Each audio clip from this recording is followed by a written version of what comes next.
คนเนาะคือเอายางก้ายแล้วมีมากระดิ่งเนาะเป็นกระดิ่งเงินกระดิ่งคำเนาะทุกคนพญานาคทุกคนจั่วหน่อยโอ้ยมากสิลนใส่เลยจั่วว่างมากลนใส่หัวได้ มากซุกฮะเฮ็ดปอหาเด้อโอ้เก่งหลายเนาะเฮ็ดปอหาเลยเด้อจั่วเด้อ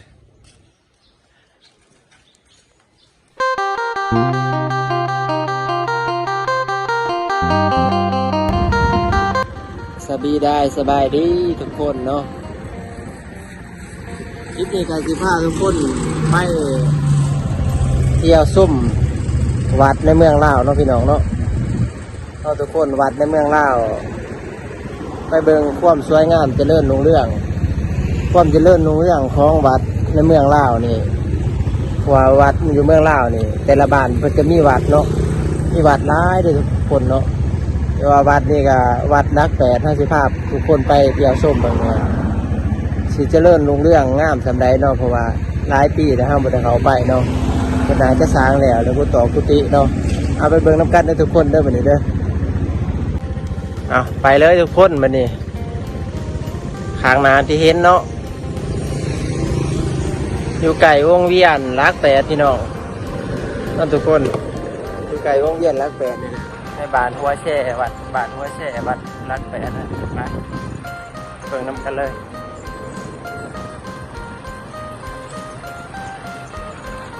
ก็เป็นวงเวียนเป็นวงเวียนใหญ่เนาะแต่ว่ามีน้ำตกเลยทุกคนวงเวียนขนาดใหญ่เนาะชี้แยกเมื่อปากเซ่สารวัตรอัตตปื้อเมื่อมันโค้งอยู่นี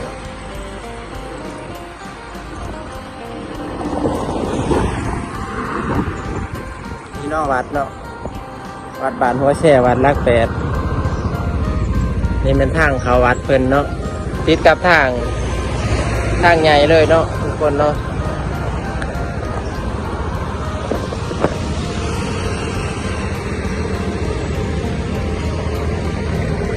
วัดสมสะอาดเนาะ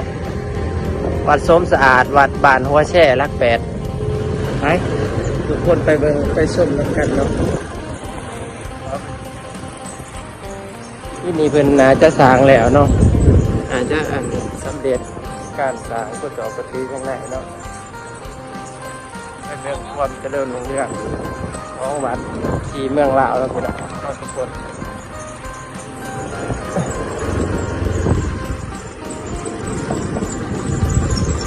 มาการสกุปปีภูใจเส้นทางแต่ละซอยก็สิเท่คอนกรีตสวยงามนี่เป็นทางแบบนี้โอ้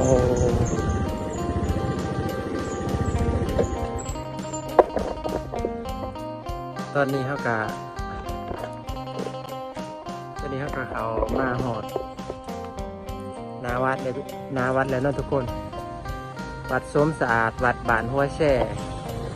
รัก8ไต่เมืองใบเจียงเฮาวัดหัวแช่ไปเบิ่งน้ำกันทุกคนเบิ่งความเจริญรุ่งเรืองเนาะทางด้านวัฒนธรรมทางวัดว่าอารามบ้านเมืองความเจริญทางวัดเดี๋ยวใจทุกคนเบิ่งเนาะนี่เป็นสร้างเลย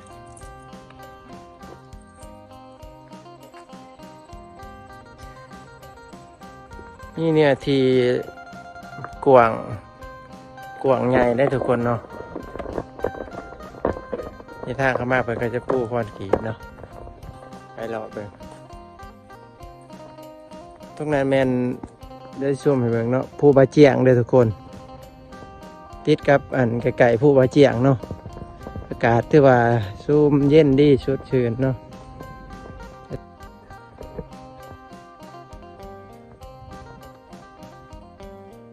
ด้วยสถานที่ว่า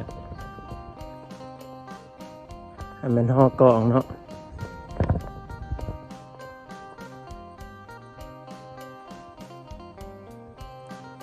น สบายดีอาจัวเอาโรงเรียนนะบ่อาจัวนี่กันเป็นบุญทอดกระถินแล้ววันท่านนี่วัดท่านนี่ จะได้เลี้ยวระบบส่วนกระถิ่นเลี้ยวแล้วคือทานจะหน่อยทานโอ้ถึงมือเลี้ยงพักตื่นจะหน่อย โอ้อาจารย์ก็มาแวนี่บ่ มาแวมดูเป็นพักแขกขึ้นกัน มาแวอาจัววัดสมสะอาดเฮาเจริญสวยงามได้ปีนี้เป็นแล้วโอ้ยกุฏิตัวนี้แล้วจักปีแล้วจัว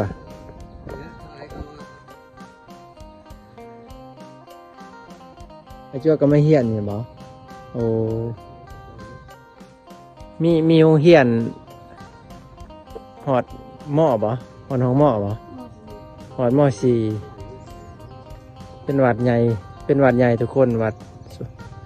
สมสะอาดเนาะมีโรงเรียนสงฆ์ม.1 หอดม.4เนาะโอ้ยมีอาจัวเพิ่นมาเรียนหลายม.1 หอดม.4ทุกคนบรรยากาศเย็นดีเนาะไก่ผู้ประเจียงไปเล่นพาทุกคนอย่างพวกมีหอกอกเนาะ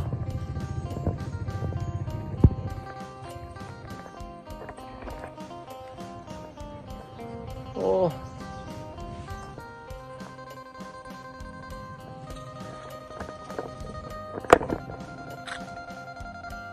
นี่เป็นหอกอกเลยทุกคนมองงานจั่วขึ้นไปตีกล่องเนาะจะเทิงจะมีกล่องก็สวยงามเนาะนี่จะเป็นอันซิมเป็นสร้างใหม่เนาะน่าจะแล้วมันหลายปีแล้วทุกคนเนาะซิมเนาะโอ้นี่เด้อจะเป็นซิมเนาะเป็นกุฏิผู้ล้างใหญ่เป็นร้อยแจกเนาะทุกคนเดี๋ยวสิเป็นยางรอบๆเบื้องทางหลังวัดเนาะใกล้ติดกับผู้แหละแคมหวยน่าจะมีหวยทางหลังเนาะไก่ผู้กระเจียง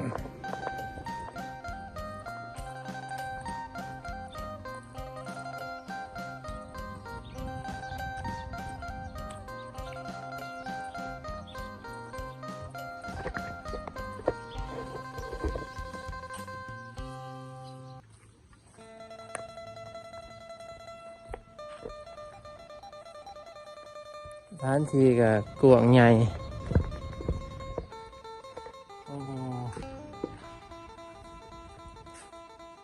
ม่วงมากน้ำหยองน้ำใหญ่มากใหม่ร้ายขนาดเนาะจะทานทีตัวกวงใหญ่ได้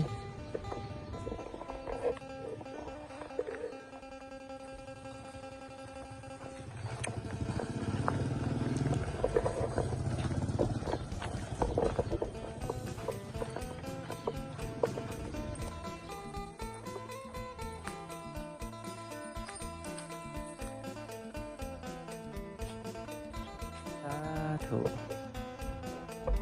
ร้านมาหอนมาจอดมาถึงเด้อโอ้โหอะไรนี่หลวงปู่คอยคุ้มครองคอยโศกเฮียงเด้อหาเงินนะครับโอ้ยถือเดียวหกโตเด้อ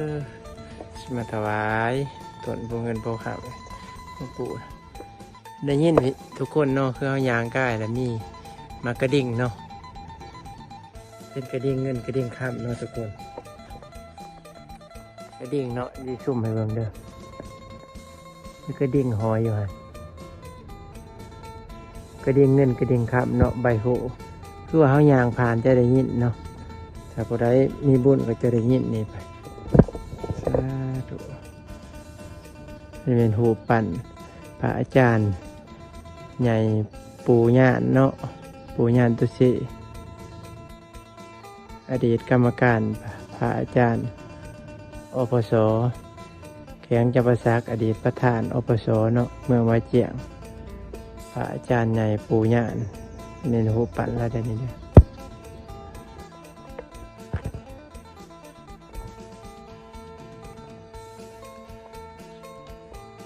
ทุกคน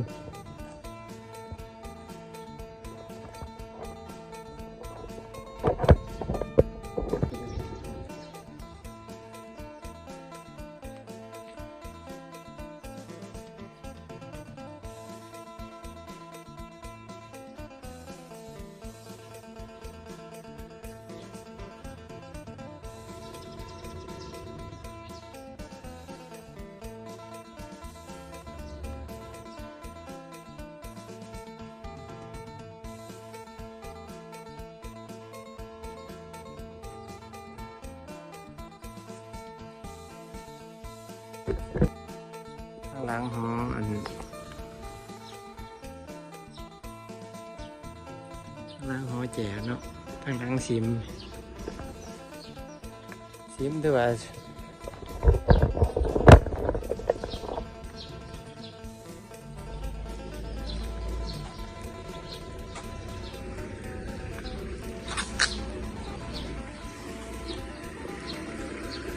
นี่เป็นบวงสรวงเนาะเป็นพญานาคเกี่ยวกันเนาะทุกคนบวงสรวงเนาะไปหลอดเอาโศกเอาเฮง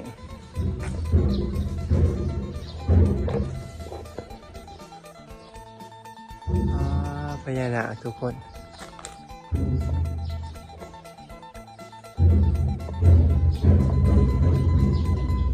จวดที่กล้องแล้วตอนนี้เนาะ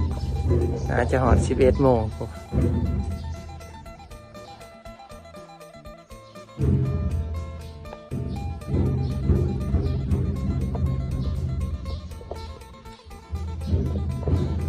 สวยงามเจริญหงเฮืองดีพี่น้อง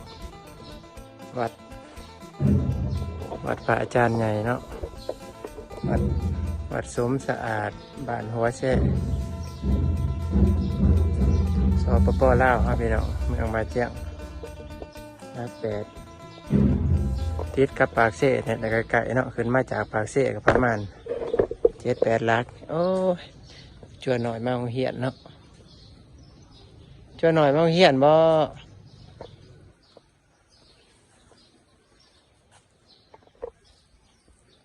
เฮ็ดให้มันนาแม่นชิมเนาะทุกคนเนาะสวยงามบรรยากาศชุ่มเย็นดีจั่วหน่อยโอ้ยมากสิลนใส่เลยจั่วว่างมากลนใส่หัวได้ มากซุกฮะโอ้ฝุ่นบดไปเบิ่งจั่วหน่อยตีกองจั่วหน่อย2 องค์ไปตีกองเฮียนห้องไหนเลยจั่วหน่อยเฮียนป.5เลยโอ้เก่งหลายเนาะเฮียนป.5เลยเด้อจั่วนี่เด้อ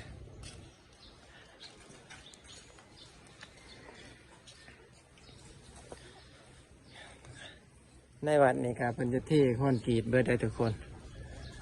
สะอาดจบงามเนาะเพราะว่ามีในวัดเพิ่นนี่ก็มีโรงเรียน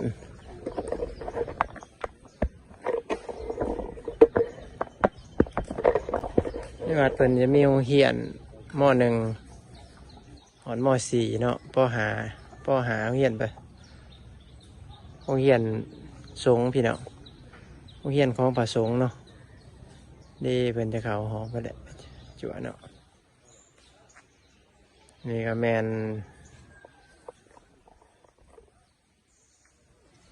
นบวงผู้ปั่นบวงสรวงพญานาคเนาะแล้วก็มี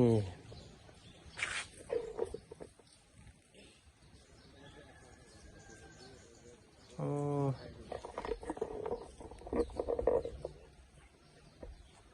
ว่าสวยงามเลย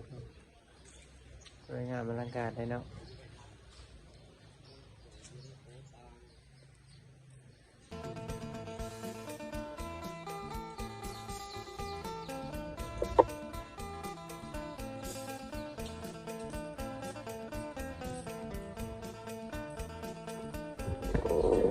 สวัสดีจั๊วเอาโรงเรียนบ่เอาหมอท่านเลือกบ่เอาเด้อจั๊วมาโรงเรียนความหงเฮืองสวยงามของวัฒนธรรมลาวเนาะพี่น้องเนาะของวัดว่าอารามวัดที่เมืองลาวนี่แต่ละหมู่บ้านเพื่อจะมีวัดบ้านใหญ่ๆนี่จะมีวัดเนาะทุกคนเนาะแต่ละบ้านนี่เมืองนี้โอ้ยนี่เมนกุฏิเนาะหมองเขาเจ้าที่ว่าปฏิบัติธรรมแล้วก็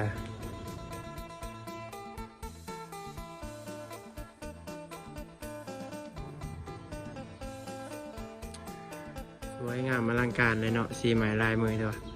ตกแต่งสวยงามเลยดิแปรดอกแปรดานเป็นวัดใหญ่พี่น้อง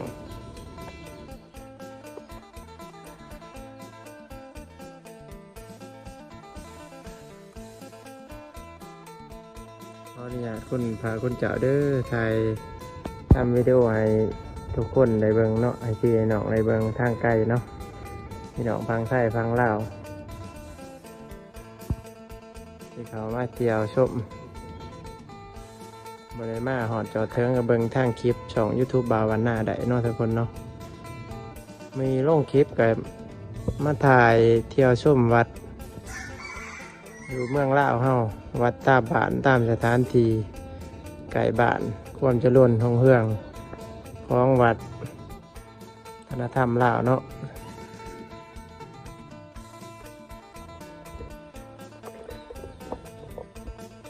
บอกเลยว่าสีใหม่ลายมือสวยงามพี่น้องทุกคนเนาะ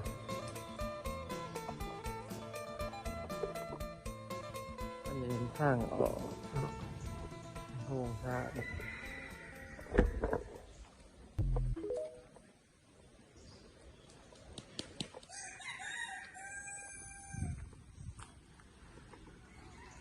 เป็นห้อมองอาจัวสันเขาเนาะอาจัวคูบาเป็นสันเขาว่าใหญ่ขนาดนี้คนเย็นดีเนาะ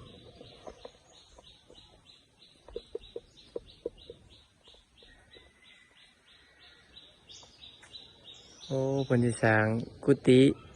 วิเชหาแผนโครงหลายปัญชางกุฏิใหม่เนาะเรียกว่าปัญชางแล้วเขาก็ไปเบิกน้ำกันครบ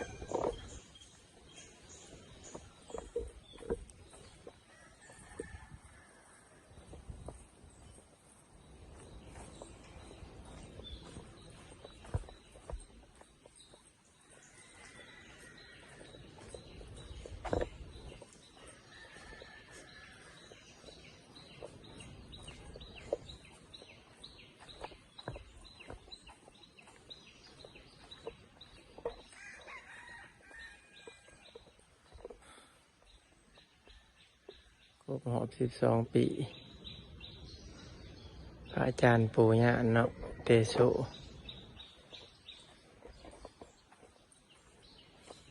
โอ้นี่เป็นกุฏิเนาะกุฏิของพระอาจารย์ใหญ่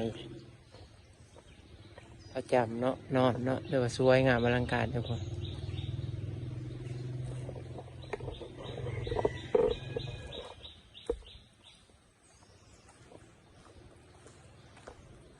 สวยงาม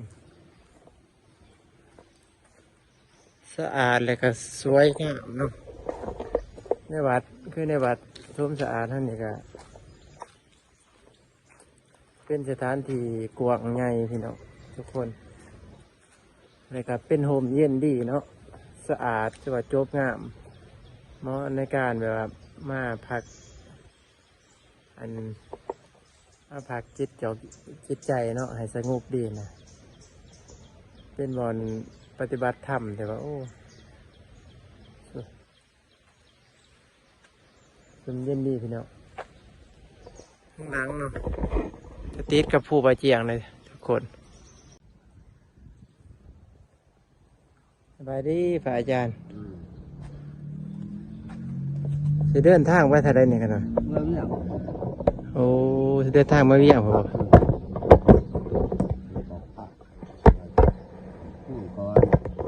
โอ้โดยได้ละโอ้ขนาดขาขายนี่เนี่ยพระทองคำผมเคยเห็นเหรอพระองค์ตื่นทองคำเขาเลยงามยังเลยทองคำแล้วนี่ขอข้ามเลยว่ะพระเจ้าทองคำหัวดดพระเจ้าองค์ตื่นเขาเลยแล้วแต่อาจารย์วิจิตรแล้วสั่งจะได้ปีนะบูจับเลยพระองค์ตื่นเลยทุกคนพระองค์ตื่นที่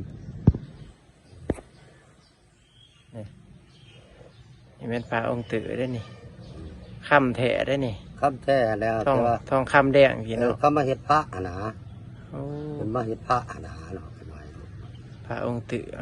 องค์ตื่นเป็นบุญเนาะล่าห้อแหละของล่าห้อแหละอาจารย์นี่ได้จังไรเบิ่งจะเห็นเนี่ยคุณบูมี่บ่ได้เห็นได้นี่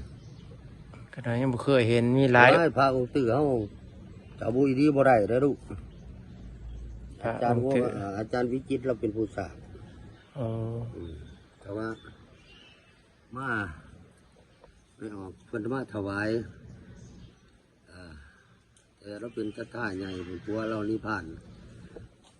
โอ้ยมันปักคำเม็ดคำอาจารย์ถวายแล้วก็เลยเอาไว้เป็นมูลมรดกไปเรื่อยๆ ลำรวยมันเยอะ เออ พระเจ้าองค์ตึ เห็นบ่ฮะคนพระเจ้าองค์ตื่นกันว่าโหลดเห็นบ่ล่ะ หอยโสเฮียงเด้อบุญได้ป้ายมานี่ อ้าว เฮกได้บ่นี่ฮะเฮกได้บ่นี่ฮะมือเฮกได้ ไม่เฮียงมือโสเนาะ เสียวเขาเสนีแล้วก็เสียวก้าวทิศนี้บ่ให้มันเป็นการขอบค้อน หอยเตียง บ่ให้ติ้งนิ้งได้นะ เนาะ บรรจงก็ยังนี่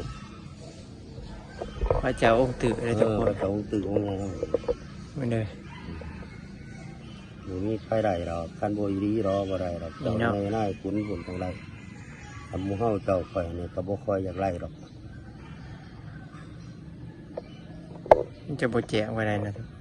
ก กล่องสิอ่านบ่เจ้าดึงขึ้นที่โอ้ยมันเหิงแหละน้อยเอ้ยดึงขึ้นที่ พระเจ้าองค์ตึเนาะ ดึงขึ้นจังซี่ดึงกล่องขึ้นใกล้ๆเพราะว่าอาศัยมันซองไกลได้ เห็นอยู่แจก เห็น ได้ บ่มันแจงว่าคักบ่สง่างาม โอ้ถ้าเบิ่งอยู่เนาะให้แจก มัน ดี จงบ่ดีบ่คักบ่สีใหม่ลายมือของคนเราวคักแต่ว่าโอ้ยดีบ่มีไผได้สิให้ลูกนี่ให้เพิ่นเอากาวมาติดนี่ว่าสิกาวติดให้เพิ่นอย่างมันไปเฮ็ดเปื้อนพระบ่ได้นี่อันที่สุดตัวนี้อันนึงเนี่ยองค์เดียวนะครับองค์เดียวกันเนี่ย